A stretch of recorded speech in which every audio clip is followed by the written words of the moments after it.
A man knocked down the girl's father. Then he fled the scene. But he wasn't the real killer. Choi Young-ho's mind was racing. He didn't have time to think and just ran. After he left, Eugene struck her father several more times. Then she grabbed the hat. She cut it into pieces and flushed it down the toilet. The next day, Choi Young-ho was arrested as a suspect. When Eugene woke up, she found herself in a hospital. The police came to take her statement. Eugene pointed the finger at Choi Young-ho for killing her father. Choi Young-ho had no idea. He had become the fall guy. He told the police. A man in a hat had been stalking Eugene.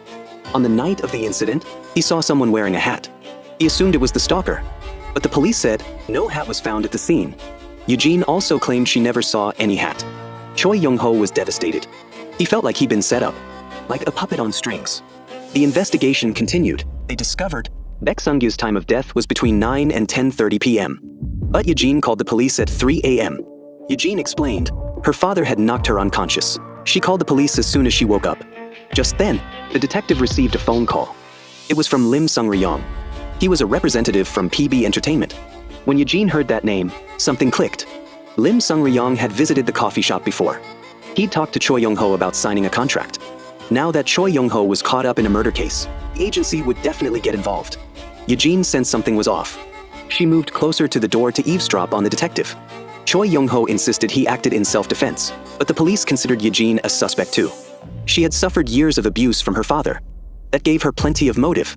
Judging by the detective's attitude, something shady was going on. Eugene immediately started recording with her phone. 우린 최종으로 이슈화시켜서 사건 주목받고 그럼 최종으로 살게 생기고 깔끔하게 마무리하면 웬만 못할 다 주잖아. 오케이? Sure enough, the detective soon received a bribe. Eugene captured that on video too. Late that night, the detective searched Eugene's home. He found yarn residue from the hat in the toilet. The next day, Eugene was arrested. She knew things had spiraled completely out of control. Lim Sung-ryong showed up at the police station. He told Choi Young-ho he had already paid off the detective handling the case. New evidence had been found at the scene. If Choi Young-ho cooperated, he could walk free. But Eugene would go to prison. Choi Young-ho felt conflicted.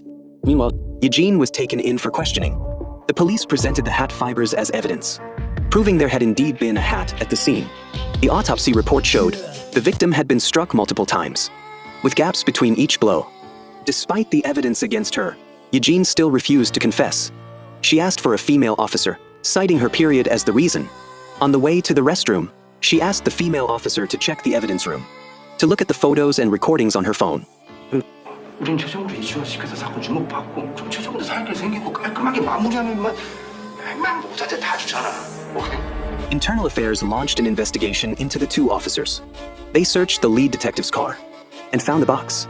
But what they didn't expect was that the detective had already swapped out the contents. 날 물먹이려 그랬다.